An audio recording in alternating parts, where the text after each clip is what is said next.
Hello, happy Halloween, and welcome to episode 33 of Inherited Will, a One Piece podcast, a weekly podcast discussing each week's manga chapter and a reread of past chapters. My name is Thomas. And I'm Spooky Jordan. You threw in Halloween, so I had to do something. Jeez. Well, just try not to scare me. You know how easily spooked I am. You scared me with Happy Halloween, so don't get ahead of yourself. We'll be jumping right on in to chapter 1030, then later chapters 375 through 388.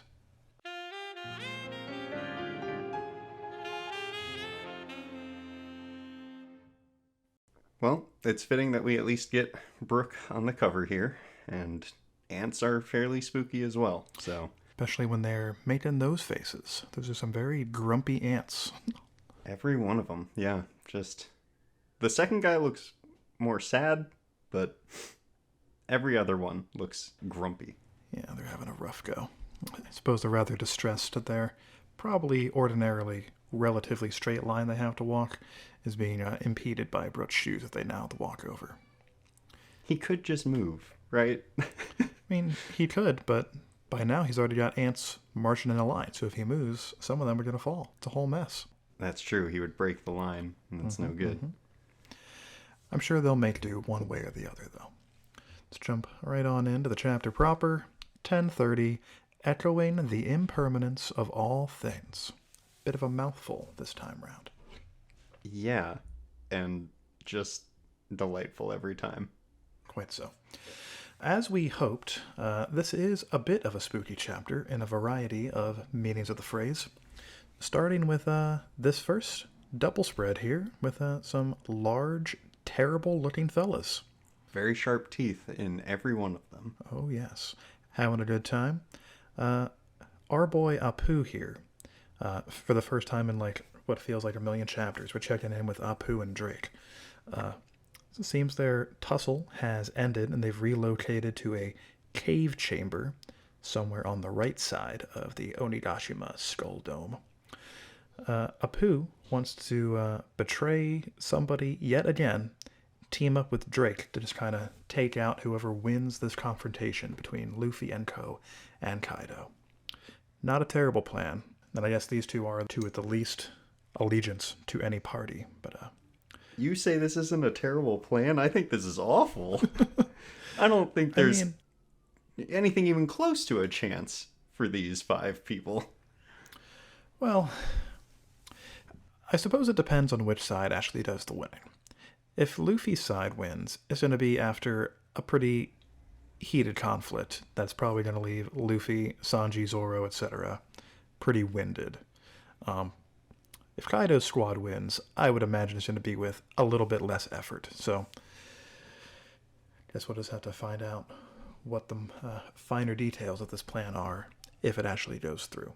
Well, there's also still the Navy, too. Like, Drake would be triple cross. Like, he'd be so far out that it just doesn't make sense, in my opinion. Apu is barking up the wrong tree. Hopefully. I mean, maybe Drake knows that the world government is coming, but it doesn't seem like he does, and Apu certainly doesn't have any way of knowing that.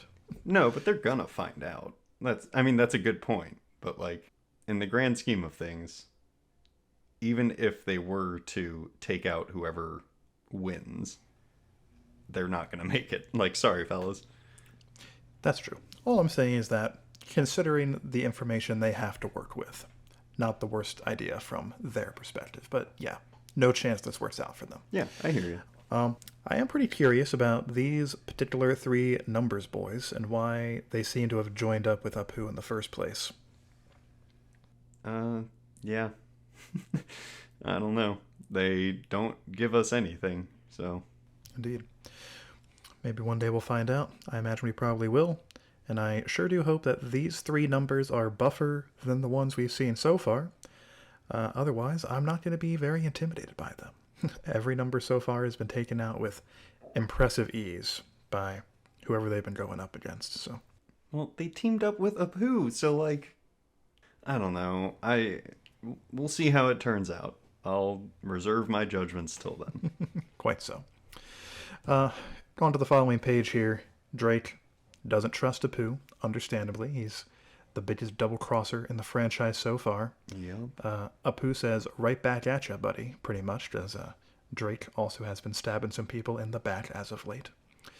And then we get some menacing shots of our three numbers friends, one of whom is drooling, feels bad, and the deliberation continues, I suppose. I'm sure they'll come to some sort of consensus, or they'll go back to fighting, making this little scene pretty pointless. Yeah, maybe we just won't see them for another 30 chapters.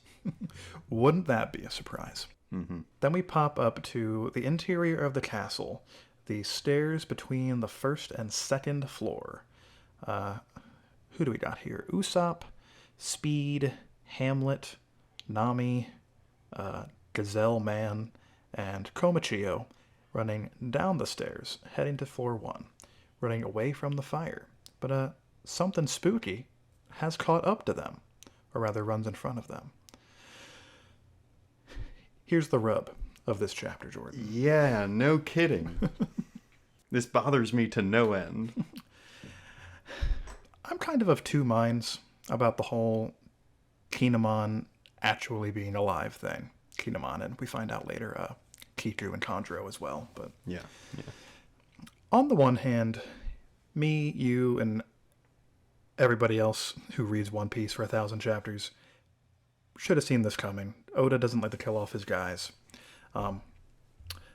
So on that line of thought, it doesn't bother me all that much. But on the other hand, just because Oda does this frequently doesn't make it good writing, you know? It would be... I love a good character death. Like, a death can be so powerful, so moving, and he was doing it, right? Like, Oda was actually doing it. And now, turns out, that was all a lie. Indeed. For 3 characters in one chapter. 3 pretty big characters. Indeed. Like, for this story arc, very big, very important. Hoo boy. And this one's all poo jokes, too. I mean, sure. I know in that chapter, that episode on the chapter, when we thought Kinemon was dead, we made the joke that he's been a butt before. Yeah. Wasn't expecting it to happen again. But glad it turned out that way. Not really, but, you know. No, I'm not at all. Why is this happening? And it is a little different from some of Oda's fake-out deaths. Like, it's slightly different from, like, when Pell seemingly died and was brought back and Pound in the chapter covers. Because at least Kinemon, maybe Kiku, and definitely Kanjuro seem like they're going to go on to have narrative importance going on, as opposed to those other two, which just like, surprise, happy endings for these people. Yeah. Yeah. But even so, the constant fake-outs are continuing to grind my gears. Right. Like I said, they're important characters for this arc. In the grand scheme, I don't know. Not that important. Like, let some of your creations go, please. Maybe they'll still die. Maybe he just really wanted to bring back this Kinemon speaking through farts from his bottom half joke again. And then once he's made it the second time, he'll just be like, okay, I'm done with Kinemon now. He can die for real. Because he's still in rough shape, as is Kiku, and certainly Kanjuro, but... For sure. They're not looking great, but I don't know. I'm kind of getting tired of these fake deaths, too. There's been, like, 6 in this arc, at least. If you count all of, like, each time Kanjuro and Orochi have gone down and gotten back up, I'm sure it's a fairly chunky number, yes. Like, it's... I don't know. Maybe I'd feel differently if I... Well, no, I'd probably... I don't know. I was going to say if I read it all at once, but then it would be even more condensed, and I might be more upset by it. Who's to say? True. But regardless, he's back. Yeah, there he is, running by. To the details, though. Usopp grabs Kinemon's legs as they run past. Kinemon, though, doesn't have ears on his bottom half, so he can't actually, like, hear the responses that they are saying to his farting lower body. It rough out there. Mm-hmm. He, like I said before, is bleeding profusely still. Yeah. Not looking great, and I imagine him running around probably has been not making his situation better, certainly. No. Nami communicates with him, kind of, by drawing the mark of the crescent moon on his butt to kind of clue him in that they are allies. He tells them something, causing the group of them to split up. Usopp jumps on Hamlet and Tate's Komachio, I think. Is he still on the butt there? I can't really tell I don't think where he is. I don't think so. I'm gonna go with no on this one, just based on scale. Yeah, you're probably right. He would have to be like directly behind Usopp if he was on that butt, and Right. he's quite a bit larger. Yeah. So I guess he's leaving Komachio behind. Taking the Kinemon blades, though, to go do something or another, while Nami, Tama, etc. go elsewhere. It's a whole thing. Quite so. Then we check in with Kinemon's upper half. We are clued in almost immediately that Kiku is still breathing. Kinemon's top half waiting for allies to show up. And he gives a little bit of an indication of how this whole top half, lower half thing happened. Apparently, back in Punk Hazard, after Law severed him in two. It was more than two pieces, but mainly the top and the bottom.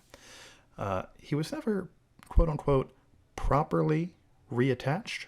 So when Kaido stabbed him, it didn't kill him. It just kind of split him again, allowing him to survive and go their separate ways, basically. I don't know why I don't like this, but I don't. It just, like, what? How did he do it wrong? When has Law ever done this wrong? Right? Like, Well, strictly speaking, Jordan, it wasn't Law who actually did the reattaching. Law didn't use his power to, like, put them back together. Sanji, Zoro, etc. found the two halves and just kind yeah. of brought them back. yeah, you're right. So I guess that's not enough to be, like, permanently back together again, and when they met up with Law, he just didn't care enough to do it the Yeah. right way. I guess so. Okay, I'm back on board. This is better. It doesn't strictly, like, contradict anything, but it is still a little bit of a cop-out. But you know. But it's one situation, it is an outlier, and therefore it can be whatever the heck, and that's fine by me. Quite so. But that's not the only man who's still alive in this room. Kanjuro gets a phone call from across the way from Orochi. Two more people who are, surprised, not dead. Orochi gives a speech about how, gotta avenge the Kurizumis. We really had it rough. Go get them, Kanjuro, basically. Kanjuro does something, and, like, exudes a ghost called Kazenbo out of his body that can go through walls and burn things. Yeah, this is a good drawing. Indeed. It kind of looks like the depiction of the traitor from before we knew who it was. Like when we saw, like, flashbacks of him speaking to Orochi in the past. This is kind of what he looked like. Okay. But wasn't expecting it to make, like, a physical appearance. Yeah. I'm amazed that this man can do anything right now. Yeah, he's really having a rough go. He's been cut down like 80 times. Mm-hmm. Though I guess, strictly speaking, it wasn't really him the first time around, but, clearly was the second. Yes. And it does seem as though he's going to actually die, or, like, maybe after this is done, or maybe he's actually dead after he uses it. Unclear, but in many ways, Kanjuro's presence will be around for a little bit longer, it seems. Woo. It's causing problems for our guys, though. Apparently it's going around, spooking people, burning things. And while we are getting, like, the report on this, We check in with Momonosuke for a hot second, who still can't make a large cloud, but is trying to compensate by making a whole bunch of small clouds. So, that's something. Yeah, it's at least visible in that wide shot there. That's something. He's got a whole lot more work to do. And so much time to do it. Oh, yeah. I think they said, I think it was last chapter, that there's 5 minutes left until it reaches the capital. Yep. Don't know how much time has passed since then. A few minutes, 4 though, minutes I would think. and 59 seconds. Oh dear, he's in trouble then. As are all those people down below. Yeah, and the people up on it. Everyone's done. The end.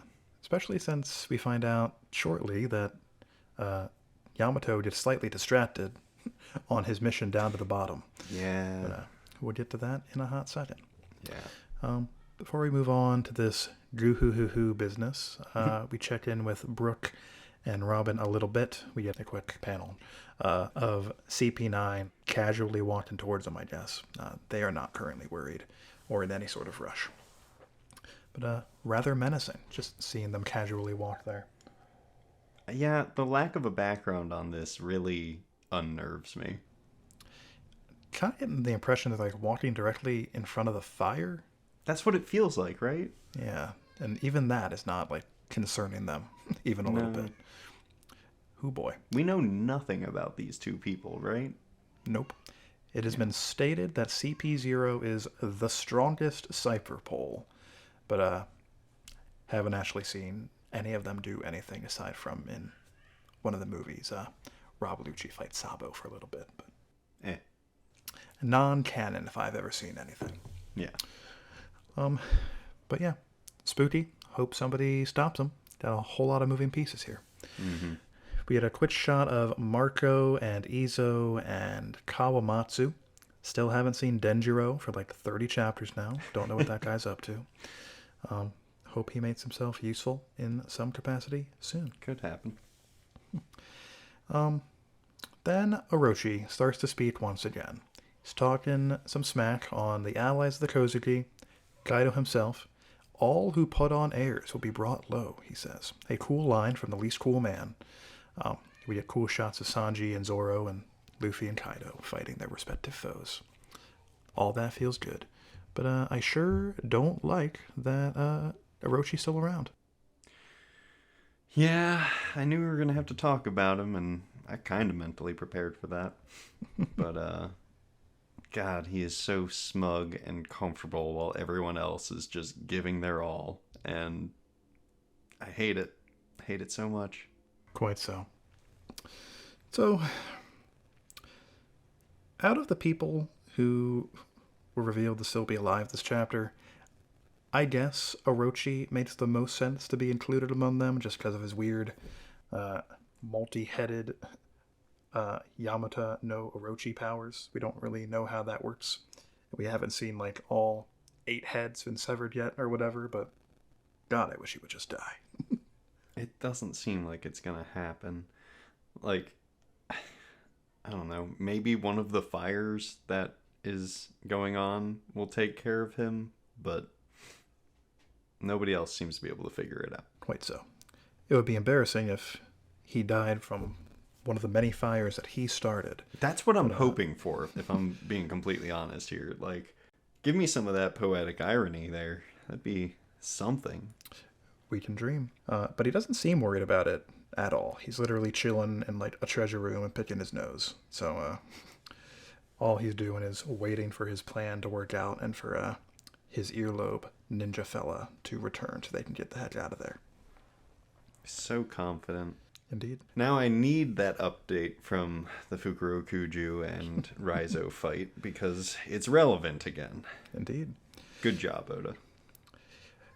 Classic him, putting the states where we really care.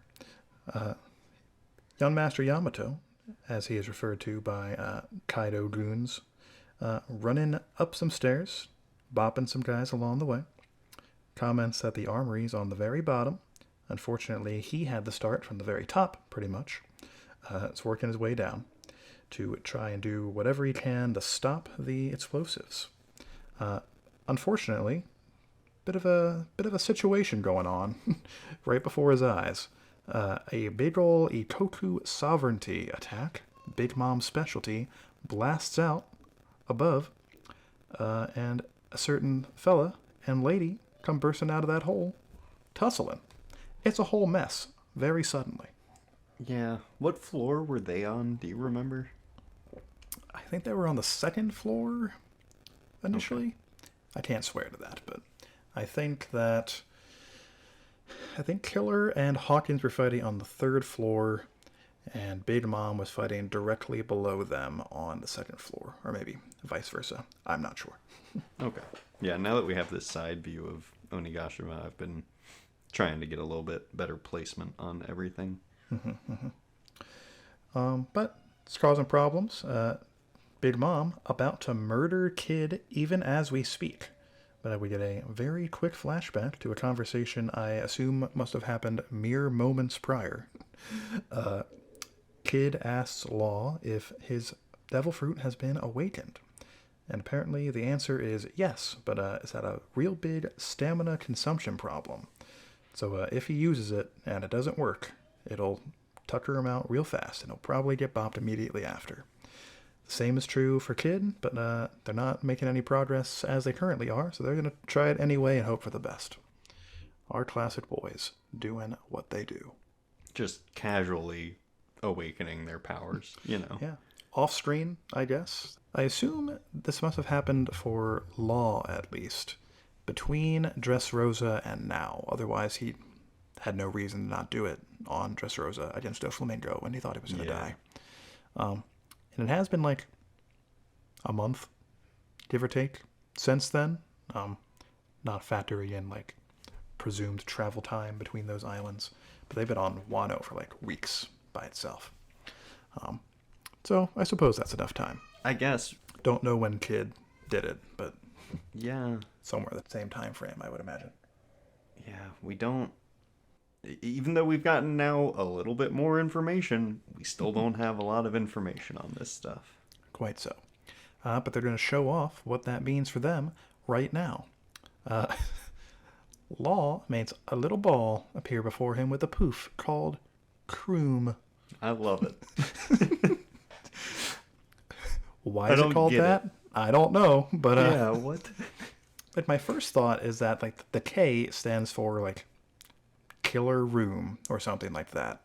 But you would think if that's the case, it would be like K-room, or at least a space. But no, it's all one word. Kroom. I'd even just go with killer room at that point. Like, yeah, right? But Kroom is so good. Along with the poof, it looks like a little galaxy or something. I'm into this move. Certainly looks cool. Yeah. But he puts his sword through the little ball that he created. Says anesthesia. Zoops on over to her with his teleportation move, I would imagine. Stabs her through the neck. But it doesn't have any physical damage. The penetration does nothing on its own, he says. But Kroom creates shockwaves from within. And boy howdy, it sure does with the Shock Willy move. Oh, why? All of his attack names this chapter need to go back to the drawing board. Little more workshopping on those, my guy. Man. But in his defense, Willy. Is it Shock While? Like, I don't know. I don't know if it's Shock Willy, Shock While. None of it makes sense. Why didn't you just call it anesthesia? I don't know. Or like Shockwave. That's what he called it before, but its name is... Oh, man. Good old Shock William over here. This one needed a little bit more workshopping, Law. But in his defense, he doesn't like use Awakening. He's only had this move for like 2 days or whatever, so... Shock Willy. You're trying to defend Shock Willy. Get out of here. I'm doing my best. Trying to give our boy the benefit of the doubt, but I love Law, but that is just bad. I don't know, maybe I should Google Wille, but who Oda has said canonically, like, if the name sounds good, he'll use it. This one doesn't sound good. Indeed. Kroom I can accept for some reason. It's just room with a letter in front of it, and Law didn't have time. Great. What is this? I don't know, man. But it was certainly effective. Really powerful, yes. And it was stated that Big Mom is bleeding. We can see it coming out of her mouth a little bit. There's some smoke coming out of there too. This is the first actual attack to draw blood from Big Mom that we've ever seen. So that's a big deal. She shows it with her facial expressions. She is not having a good time. Indeed. Fortunately, it doesn't seem to damage her all that badly, because in literally the next panel, she's clapping back at Law. Now you've really done it, you little brat. But fortunately for him, Kid also has a surprise for her. Have some magnetism, he says. Uses his new attack, Assign, to turn Big Mom's body into a magnet. A very powerful one, indeed. And makes all sorts of stuff crash into her body in an instant. Hoo boy. Punk Clash. It's a good move. I usually take no qualms with being mean to Kid, but he really shows up here. This is a great showing. Quite so. A historic first props to Kid moment from the Inherited Will podcast. Yeah. Well done.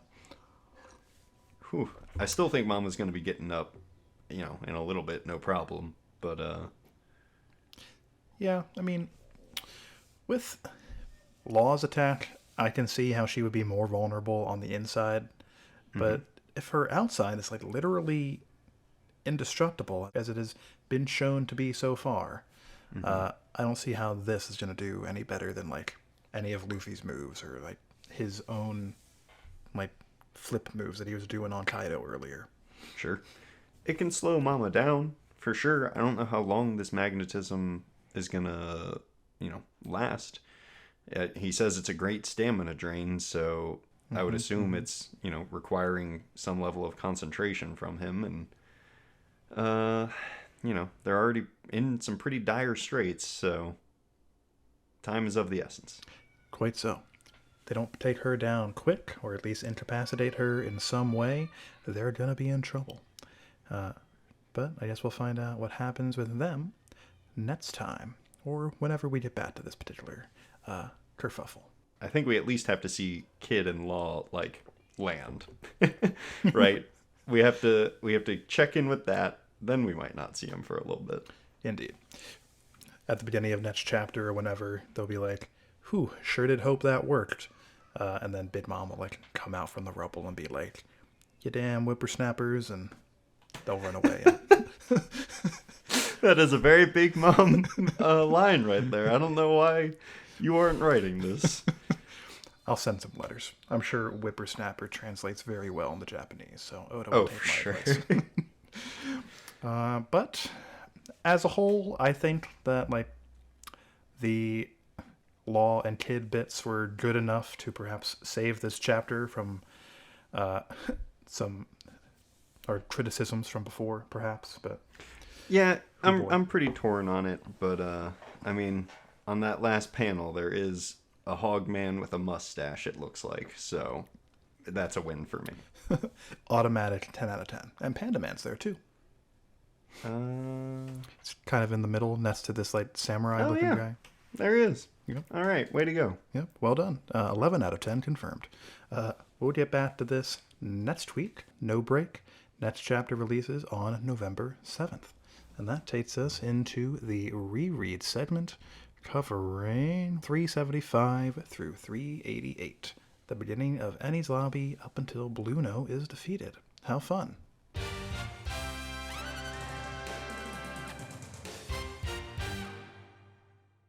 Very fun, it turns out.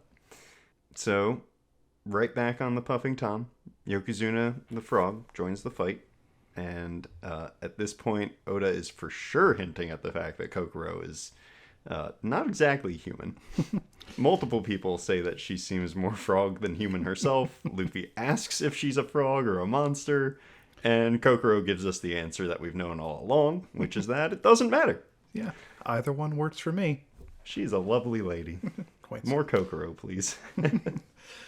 We get a little bit more of her later, but she has a couple fun moments throughout this chunk. Yeah, it's nice. She's almost she feels almost removed from the story because she's never really in danger. So she's just an outside observer / commenter like we are. So kindred spirits. Indeed. Classic Oda, though, to flesh out the character of the weird sumo fraud that we met at the very beginning of this arc. And to make him quite useful. Indeed. Like later in this little chunk, he puts his sumo skills to use. Pretty good. That's what Oda does, man. He works it back in. He always finds a way. Just like the long dog on Long Ring Longland. That guy's going to come back eventually, right? Oh, I have no doubt. He'll be waiting for Luffy on Laugh Tale. He made it there we first go. somehow. Okay, so Jabra, Fukuro, and Kumadori make their first appearances, each displaying their over-the-top personalities immediately. I'm not amazed that these three were left out of the 5-year-long covert operation, but I am kind of amazed they're in CP9 at all. Yeah, that Fukuro fellow in particular seems like a pretty major disadvantage to a intelligence organization specializing in assassination. To have that guy who actively leaks their intelligences all the time, from the sounds of it. But he's the team punching bag, and he has that one move that measures all of their power, so gotta keep him.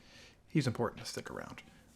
Plus, I suppose when the end game for CP9 is generally get this particular person or persons dead, as long as that person ends up dead, not a big deal as long as, any potential witnesses also die. So That's true. because that's what Spanda was complaining about, that they had killed more people than were necessary. Yeah. Oops. I mean, that's problem solving at its finest, right? Just really good dudes here. We can all take a page out of Fukuro's book in that capacity. Yeah. So, back to the good guys. They're explaining a plan that doesn't matter, and then the action really starts up again. We see little snippets of fights with Luffy, Paulie, Kiwi and Mozu, Zamba, and eventually the first real obstacle shows up, and that's Kashi and Oimo. And I think up until this point, all giants have shown up in pairs, and I think that's just very cute. Obviously, these two are, I don't know if it's an homage or what, but they are nodding at, oh god, what is it? Groggy and... Dory and Broggy. Dory and Broggy, yeah. Obviously they make that connection later in this, but, I don't know, it's neat. I know that stops eventually, but for now, pairs all around. Yeah. And I really like that confrontation they have with Oimo and Kashi at the gate. Just for a little bit before they actually show up, Oda builds it up. The Alliance has the advantage. They're about to pull out their big guns in the form of those 3 big guys from the Frankie family, the Destroyers, I think they're called.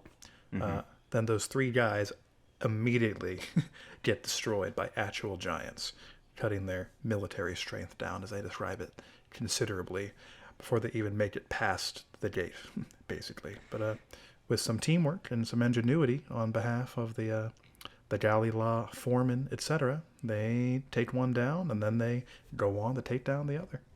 Well done, boys. I love when they take down Kashi, because you get some, I guess, signature named moves from people. There's the Hill Dismantler Slash from Kiwi and Mozu, and even Tilestone has the Tree Nail something or another. All of them have names except for Zamba, who just shoots a bazooka in Nakashi's face while he's falling down. He doesn't say anything. He just smiles and shoots. I think that guy gets exactly one attack name in this entire chunk, and it's just Bazooka Bat. The Yep. attack where he smacks somebody with his bazooka. Yep. Otherwise, this dude just exists to boost Zoro's ego, I think. Yeah, pretty much.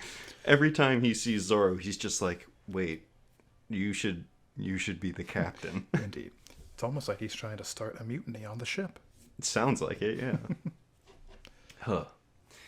So Luffy's out and about, rampaging around, taking out people left and right. And while he's doing that, we get a flash of one of the, like, soldier scrubs under Spandam just frantically searching for someone to give him an order. And I don't know if that's just this person, or that's the way all of the low-level people are, or if that's just the Navy. But I think that's a pretty big disadvantage they have against pirates, who are just always itching to do things that they've been told not to do.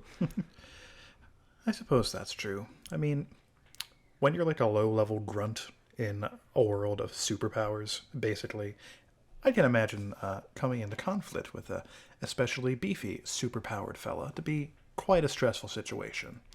So I can imagine looking to your superiors for guidance in that scenario. But I would leave. I would set down my weapon and walk away. well, sure, The but if that's the paycheck is case- not big enough.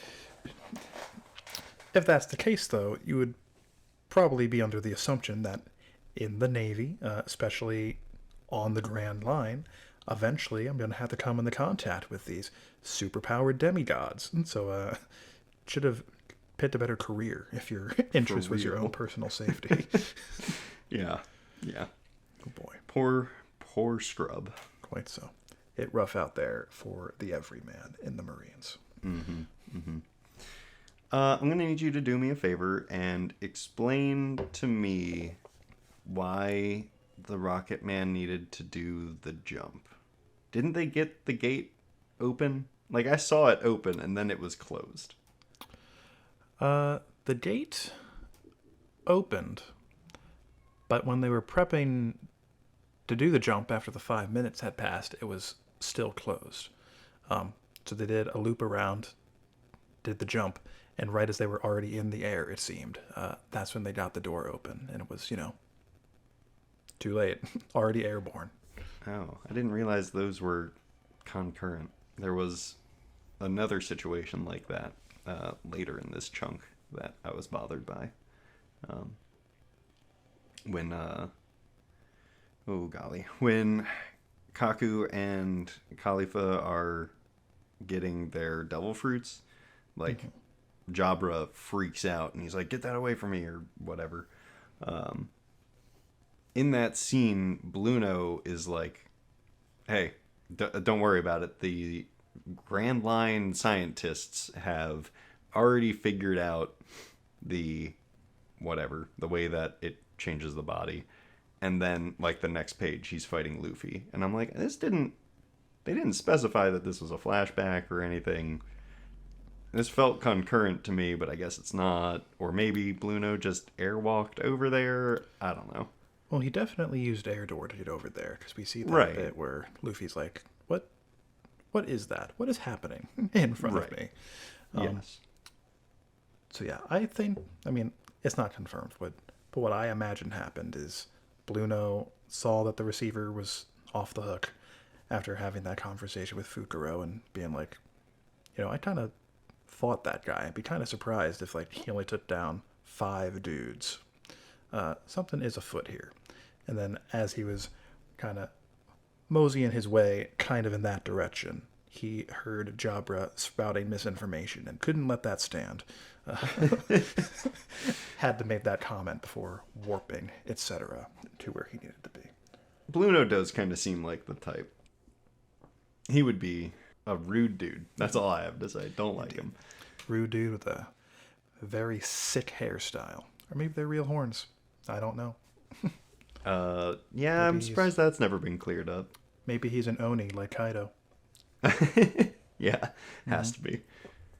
Okay, so now that gate thing is explained, yeah, some more fights happen. Like, some cool stuff happens in them, but like they're small. Everyone's moving forward and taking down obstacles along the way. But then, like, I realized just how much Frankie and Robin have collectively gone through so soon after meeting each other. Like, I don't know. They've both been hunted down by extremely powerful people for a long time. They get captured by CP9 for a weapon they don't even care about. Spandam hates them both an unhealthy amount and beats them to make sure they know it. And like this has all happened to Frankie before, basically. But now he's not only seeing someone else go through it, but he sees that Robin has allies that apparently will never abandon her. So like, yeah, he has allies in his corner as well. He doesn't quite know that right now. They're there. But like, I can see why Frankie would start thinking like, yeah, this crew ain't so bad. Like he's got the ship thing, like knowing that they respected their ship, seeing how much they all care for each other. Like, I can see why he would think it was a good fit, even though he does kind of protest down the line. It's true. Frankie gets a lot of respect from me in this chunk of chapters, just because, kind of in the vein of what you were saying. He doesn't think that anyone's coming for him, right? But he knows, like, for a fact that Luffy and co. are on their way to pick up Robin. And he's not really concerned for himself at all during this chunk. He just keeps encouraging Robin, hey, you got allies coming for you. If you wanted to escape, you probably could. You should go for it. It's neat. And he's happy for her when Luffy shows up at the end, right? I think he is genuinely happy, and he's such a weird dude, but I think if anything, he's genuine, and I love that about him. That's true. Good old Frankie. Love him a lot. Right, so back to the Luffy Blueno thing. There was some nice foreshadowing from Oda when, like, Blueno and Luffy are talking, because, Blueno's explaining how big of a crime this is, and you don't know what you're getting yourself into, and it shows one frame of just the world government flag, and it's like, yeah, we know. We get it. I see what you did there. Good job. Indeed. Sure would be a shame if something happened to that flag in the near future. Yeah. Wouldn't that be something? Can't imagine what. But, right, to the actual fight, like, I guess Luffy jumped ahead of everyone else in order to, like, farm some mobs, level up, and take down the mini-boss solo. Because, like, I don't know how else we justify Luffy's power bump here. Because he gets this one, and then I feel like he gets another power bump later in the arc. Yeah. It's a little weird, because in One Piece, it's not very common that we get, like... Yeah, it's more common these days, but in the first half, it wasn't very common that we got, like, a concrete indicator of how our characters are, like, getting stronger. Zoro says in this chunk, oh, we've all been getting stronger as we go from island to island, but, like, in terms of a tangible buff, this is the first time we actually kind of see that. And it seems, aside from the Gear Second thing, more thematic than, like, narrative, if that made sense. Nami says that, like, oh, a person who is hesitating is weaker than somebody who is fighting with purpose. And when they fought the first time back at the mansion, Luffy was still doubting whether or not Robin wanted to be saved, if she had betrayed him, etc. Same was true for Zoro at the time. But now they're fighting to save her, definitively. And that appears to have given Luffy, like, a direct power buff. And the same is true for the rest of them. And then, like you said, they get another one after the Robin's I want to live moment. That's, like, the definitive yes. She wants us to save her. We want to save her. Our goals are aligned. Let's do it. But in terms of how that made sense, like, in canon, I can't explain it. Yeah. Like, obviously they are more experienced than they ever have been, right? Of course. But, like, hours earlier, they just got their butts handed to them on a silver platter. And now this. Like, yeah, I get it. If their heart wasn't all the way in it, like you said, sure, they would be a little weaker. But they still did pretty impressive stuff while in that supposedly lowered state. It's not like they regressed and then are, going back to where they were. I'm fine with it, of course, like, whatever. If they weren't getting stronger, it wouldn't be an interesting story, right? Like, Indeed. we see Zoro training all the time, and we can just say that other people train in their downtime too. It's different for each person, whatever. The fact that there's no real explanation for Gear Second here bothers me. It's hinted at a little bit. I mean, Luffy says, like, a few chapters before that, like, oh, I've got a new technique that I've been working on. And I think he says... Excuse me, he was talking about the ally robot in that moment, and you know it. Oh. Yeah, my argument is moot. You got me. You got me there. But for argument's sake, let's just pretend, knowingly incorrectly, that he was talking about Gear Second. In that sense, it was hinted at a little bit before. And I think he says, like, during this bit that, like, he got the idea, like, that he needed to power up in some capacity while fighting Aokiji. Maybe that comes later. I don't remember. Yeah. But, that was this chunk. Like, getting the idea, great. I guess, I don't know. I guess he just knows his body and his powers and what it can do. Like, I don't know. I haven't lived his life, so I can't say how easy it would be to think using your legs to pump more blood faster would be. Like, I don't know. This feels weird. Like, looking at whatever movie it is where they try to retroactively do it, like, at least they kind of give a reason for the idea to be planted in Luffy's head, right? Like, this feels like it's out of nowhere or not based in anything, you know? Like, it's not like he saw someone else do anything, or he didn't have Chopper explain to him that, like, oh, there's oxygen in your blood, and, like, if you blah blah blah. Like, I'm not a doctor, I don't know what I'm talking about, but, like, there was nothing like that, you know? And I just would have loved something, especially since Luffy is already ready to pull out Gear Third in this moment. Like, now that one, though, I could totally see as, like, a completely spontaneous Luffy idea, because that's, like, yes, cartoon nonsense right there. Yes, but, that is monkey brain going right there. Just like, yeah. But he's already got, like, he's got that in his bag, and we haven't even gotten an explanation for the previous power up. It's a little weird. I love Gear Second. I love Gear Third. I love the fight with Bluno. But something would have been nice. Plus, just judging from how they were named, presumably the idea for Gear Third came after the idea for Gear Second. So that's a little strange if, like, one is by far the simpler idea. But yeah, who knows what's going on in that man's head. Plus, it's been, like, a while, a few weeks at least, since that Aokiji confrontation. So it's not like it contradicts anything, certainly. No, there's right. plenty of time for him to consider these things, but you're right, a little bit of, like, a little tease before this would have helped it stick a little bit better. You just would have needed one frame or something of, like, I don't know, maybe Zoro's training and he drops his weights and Luffy catches them and he compresses or whatever. Like, that's it. That's all you would need. And I get it. Oda can't put everything in.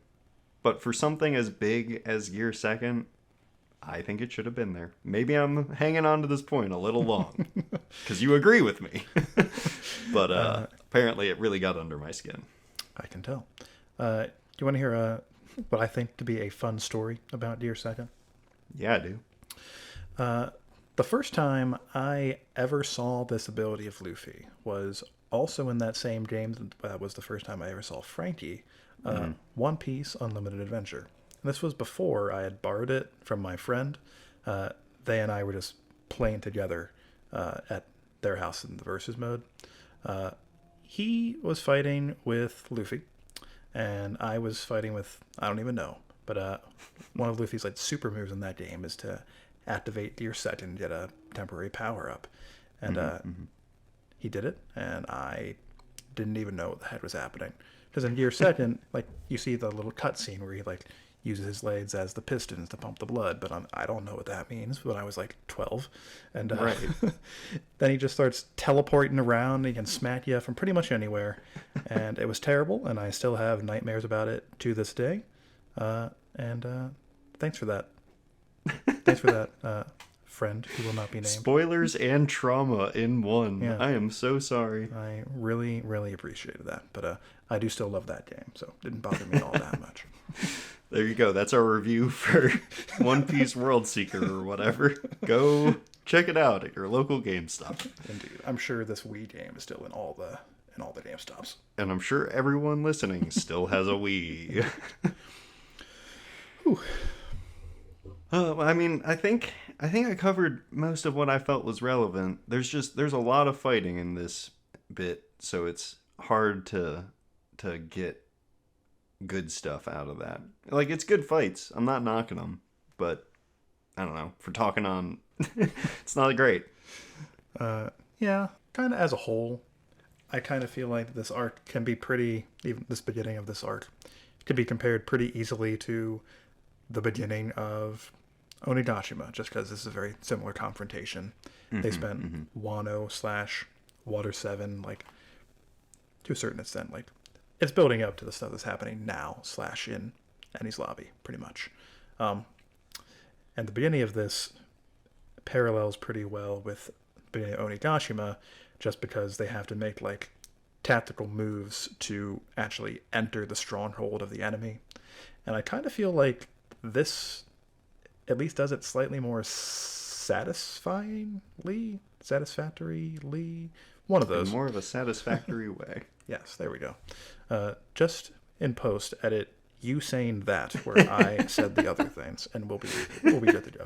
Yeah, I'll pitch my voice up just a little bit, and that should do it. Perfect. Problem solved. Just like in this chunk of Enies Lobby, it's like a whole bunch of small obstacles that they have to overcome as they slowly, I mean, not all that slow, it takes like 10 chapters and they're fine, as they're making their way towards, the big obstacle, the combat with CP9 in the tower. I don't know, it just felt a little bit better than it does, or did, in the Onigashima bits. I can't really place, like, what the difference is, but having just recently reread this versus having read that one in real time. Yeah, it's always tough making that comparison for me. Like, if you're, it's like, you can get something different out of, like, a TV show if you binge it or if you watch it, whatever, piecemeal. And I think the same is applied here. Like, you can get burnt out on things more easily if you're reading through it, or you can just ride the vibe almost. Like, if it's good and you're feeling it, you just keep going and it feels great. If you are doing the same thing and it's weekly, like, it gets interrupted each week, so it's not, your body's not processing it the same way, right? So yeah, that's true. I don't know. I've talked about this. I don't know if I've actually talked to you about this, but with other people for sure. I love manga because it is like one of the few things where it's updated on a weekly basis. Like, you can see that the artists can make changes almost in real time if they feel the need to, or like they get feedback so quickly and they can put it back in. That doesn't happen with books or TV shows or stuff like that. It could, I don't know. I used to read a lot of web comics, and I feel like it could happen with those as well, because it's periodic. But I don't know why that fascinates me, but it does. I agree with pretty much every point you just made. Anything else you had to comment on before we move on to the little, the funny business, the hoo-has and such? There was one thing that I just wanted to ask, because I'm not as much of a One Piece scholar as you are. Oh God, you put him in the spot now. All right. here we go. In this bit, there's a move that Zoro uses, which is like the onigiri with the wavy swords and the charming stance or something. What's going on there? Is that ever used again? No, and I have no idea how that is any different from a regular onigiri. Okay, great. It really, because he's kind of far away when he uses it. So at first I was like, is that someone else? Like, what is, huh? The only thing I can think of is that, like, I don't have any idea how it works, but I think it might kind of be hinting towards his future Ashura abilities, just because it seems like he's using some sort of willpower or special technique to, like, change the appearance of his swords, which is kind of the concept as we understand it of the Ashura nine-headed technique, or 3 heads, 9 swords.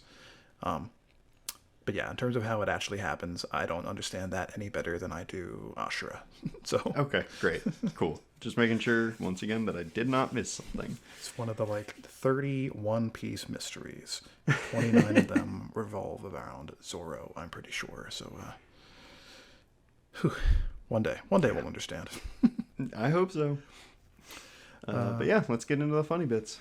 So let's see here. First one I had was just the stark, drastic contrast between how Usopp's Sniper King bit worked on Luffy and Chopper versus how it worked on Sanji and Frankie. Did get those boys a lot better than it worked on the first 2. Yeah, in this second round, out of 6 adults, 2 animals, and a child, only Luffy and Choppy were convinced, but by gosh, were they convinced hard. Quite so. They were convinced enough for everybody. And really, Luffy was the only one it had to work on. So, that's mission true. Accomplished. Usopp. Yeah. Well done. Let's see. I mean, I think this happened before that, but Frankie biting his escort as they're getting pulled out of the train car and then biting more people further down the line. Yeah. That's very good. Frankie bites quite a few people in this chunk of chapters. Yep. Kind of becomes his signature move. Kind of surprised it didn't have a fun name. That's true. Frankie also, when they first walk past the first gate, Frankie just being so amazed and so vocal about how weird Enies Lobby is, and Rob just keeps going, "Shut up." Indeed. Just gonna need you to quiet down a little bit, sir. Rob Lucci comments on how noisy he is 12 times, and how could you not? Yeah. This man chose to not talk for 5 years, and then he meets fucking Frankie. Indeed. I mean, he works with other weirdos like Tilestone. He's a canonically loud guy, and he's a yeller. Paulie's certainly Definitely. an oddball. Yeah. But Frankie's too much for a lot of people. I get it. It's the blue hair, I'm sure. A quote by Zoro as they are about to make their descent onto Enies Lobby itself. "Just leave it to luck," the man says, after being asked if he had considered their landing operation before making this terrible, terrible plan. No, of course he hadn't, but he's going to hope for the best. Luck's worked out for him up until now. Quite so. He's canonically very lucky because of his whole cursed sword thing that he's got going on. So Yep. he had good reason to believe they would be okay. Or at least he would be. Indeed. Can't vouch for the randos on that ship, but they'll figure it out. Quite. The last one I had, and this wasn't really funny per se, but just a good thing that I think Oda did. It's just how you remember the dudes that were riding around with the dogs with their. I remember them. In that first shot that we actually see them, Oda went out of his way to make some of those pups very cute. Oh, did he? I wasn't actually looking. I was paying more attention to their weird swords. And those swords certainly were weird, but he gave each of those pups individual faces, and some of them have just little black dot eyes, and they got their tongues hanging out of their mouths, and just looked like a whole bunch of good boys that were trained to do bad boy things. That's true. I feel bad for them. I've got two more to throw on here at the end. While the power scaling of CP9 is being explained, Fukuro decides to throw in that Spandam is a 9 on the scale, which is weaker than the average human with a weapon. And they rag on him so hard for that. I love it. I know they're the bad guys, but CP9's dynamic. It's very fun. I just like that they're a whole bunch of strong, generally kind of silly people being like run by this terrible, terrible man, and they don't have any problem reminding him that that's the way it is. Well, he knows that they could take him out in half a heartbeat, so like he's kept in line, I'm sure. Quite so.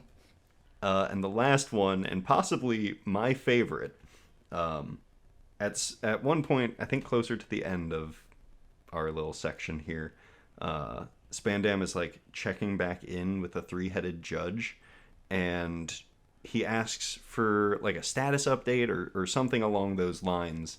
And it cuts back to the three-headed judge, and it just has a little plaque in the upper right-hand corner that just says status, the worst. Indeed. So good. I love it. Because no one says it, but Oda makes sure we know. Indeed. Just wanted to make extra sure that we, the audience, knew just how bad a time the Baskerville boys were having. Yeah. Rough good out times there. for us. But that was my last thing of note and your last thing of note, so I guess we'll go ahead and wrap it up. No Break Let Sweet, like I said before. Next chapter drops on November 7th. Feel free to send in your thoughts on this whole Kinemon business, just how terrible you think the name Kroom and like Shock Willie is, etc. to our email, inheritedwillpodcasts@gmail.com, on Twitter to us at inherited_will, or simply in a comment on the platform of your choosing. As always, thanks for listening. So long.